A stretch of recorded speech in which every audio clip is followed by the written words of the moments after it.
তো তোমাদের সবাইকে ওয়েলকাম করছি আমার নার্সিং নিনজা চ্যানেলের আরেকটি ভিডিওতে। তো আজকে আমরা আলোচনা করব যে WBHRB স্টাফ নার্স গ্রেড 2-র জন্য আমরা কোন কোন বই নিজেদের জন্য পড়বো বা সেই বই থেকে প্রিপারেশন নেব। সবার ফার্স্ট বলি যে কোনো বই তুমি যাই বই কনসিডার করো না কেন, সেই বইটাকেই কিন্তু বারবার তোমাকে রিপিট করতে হবে। ঠিক আছে, মানে আমি কথায় বলি, আমাদের নার্সিংয়ে যেমন দুটো বই আমরা সব সময় কখনোই যে পরীক্ষায় দিই না কেন সেই দুটো বই কখনোই ছাড়ি না। একটা হচ্ছে টার্গেট হাই, আর একটা হচ্ছে পিআর যাদব। তো এই দুটো বই যদি তোমরা ফান্ডামেন্টালি প্র্যাকটিস করতে চাও, বা এই দুটো বই আমি বলবো যে এই দুটো বইকেই প্রথমে টার্গেট করো, এবং এই দুটো বই থেকে যত রকমের কোশ্চেন হয় সেগুলো বারবার পড়ো এবং একটা খাতায় নোট ডাউন করো।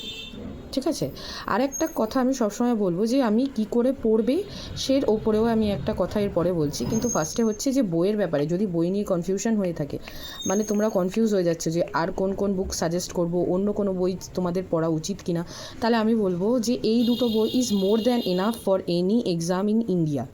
ঠিক আছে, নর্থ সেটের জন্যও যদি তোমরা প্রিপেয়ার করো তাহলে এর জন্য আর একটা এক্সট্রা বই হতে পারে, সেটা হচ্ছে এনক্লেক্স। ঠিক আছে, তো এনক্লেক্সের জন্য নর্থ সেটের জন্য আলাদা করে এনক্লেক্স করতে হবে। কিন্তু যদি তা না হয়, যদি তুমি WBHRB বা কোনো স্টেট লেভেল DSSB যে এক্সামগুলো হয় বা RRBর জন্য, আমি মনে করবো যে টার্গেট হাই এবং PR Yadav absolutely more than enough.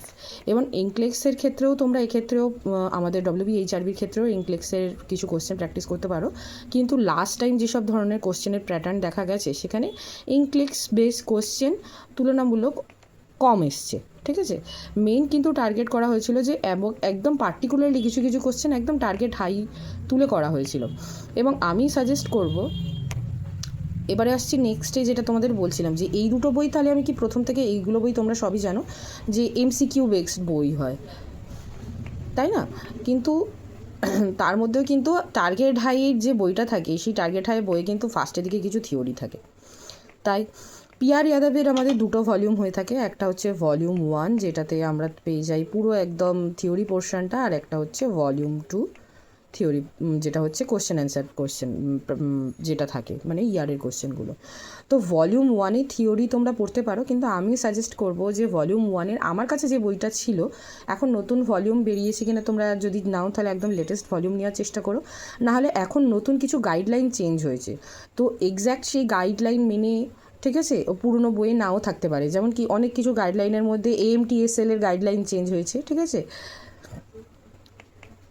AMTSL তোমরা সবাই জানো, active management of third stage of labour, এর গাইডলাইন চেঞ্জ হয়েছে। ঠিক আছে, তারপর হচ্ছে অ্যাবর্শনের উইকের কিছু গাইডলাইন এখন চেঞ্জ হয়েছে, যেটা পুরনো পিআর যাদবের থেকে কিন্তু আমার কাছে যেটা রয়েছে সেটাতে আর এখন কিন্তু এটা আলাদা। তো আমার আপাতত এই দুটো উদাহরণ মনে পড়ছে, তাই আমি এই দুটো উদাহরণ বললাম।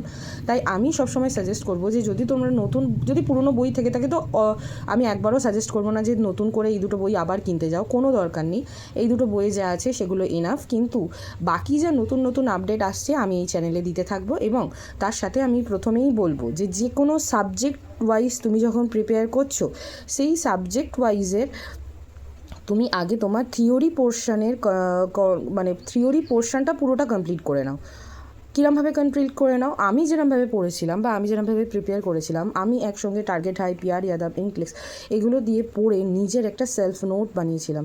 যদি তোমরা এটা করতে পারো, একটা সেলফ নোট বানাতে পারো, এবং তার সাথে আমি অবশ্যই গাইড করব, আমি বিভিন্ন সাবজেক্ট, বিভিন্ন যেগুলো আমার নলেজের মধ্যে আমি যেগুলো ভালো পারবো বোঝাতে পারবো, সেগুলোর আমি নিয়ে ভিডিও নেক্সট আসবে, যে এবং সেইগুলো সম্পূর্ণ ফ্রিতেই থাকবে এই চ্যানেলে, যে এই চ্যাপ্টারগুলোর এই জিনিসগুলো যেখানে যেখানে বুঝতে অসুবিধা হবে তোমাদের, তুমি আমাকে মেসেজ করতে পারো।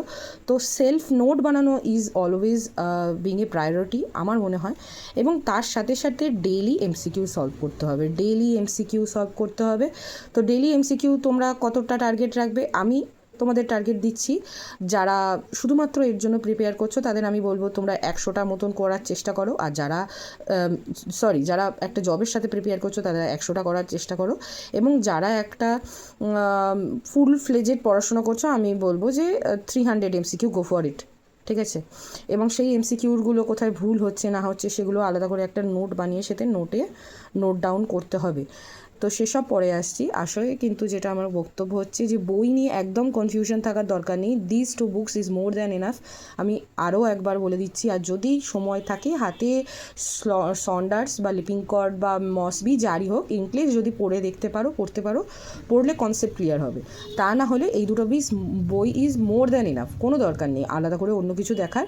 এবং তার সাথে যদি তুমি বলতে চাও যে আমি আরও এমসিকিউ সলভ করতে চাই, এইগুলো হয়ে আসছে, তো আমি বলবো যে থার্ডে আরেকটা বই আমি বলতে পারি, সেটা হচ্ছে ওই মিশন হাই পাবলিশারের মিশন ওল্ড পেপার বলে একটা বই হয়, ঠিক আছে?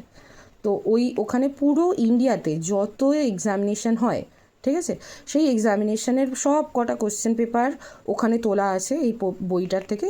তো এই বইটা তোমরা এক্সট্রা যদি এই দুটো করে এমসিকিউ করে শেষ হয়ে যাও, তো এই মিশন ওল্ড পেপারের এক্সাম মানে এই পুরো পেজটা ধরে একটা করে এক্সাম মক দিতে পারো, কিন্তু সেটাও আগে নয়। প্রথমে কিন্তু আমাদের করতে হবে কি, তো প্রথমে আমাদের ফার্স্ট মোস্ট প্রায়োরিটি কী হবে না, একটা সাবজেক্টের বা একটা বিষয়ের ওপরে বা যেটার ওপরে আমি আজকে ধরো সেফর তুমি আজকে সিভিএস পড়ছো, ঠিক আছে? তো আমার মেন টার্গেট হবে এর সম্বন্ধে পুরো যে কনসেপ্ট, সেই কনসেপ্ট আমার ক্লিয়ার করা। সেই কনসেপ্ট ক্লিয়ার করার পরে তারপরে চলে আসবো আমরা কিন্তু এমসিকিউ প্র্যাকটিসে। এবং তোমরা মানবে কি না মানবে আমি জানি না, তোমরা থিওরি পড়ে যতটা কনসেপ্ট ক্লিয়ার করবে, অবশ্যই থিওরি পড়ে কনসেপ্ট ক্লিয়ার হবে। থিওরি পড়ে যদি 70 থেকে 60% কনসেপ্ট ক্লিয়ার হয়, ডেলি এমসিকিউ করে তার সাথে আরও 30% কিন্তু কনসেপ্ট ক্লিয়ার হবে।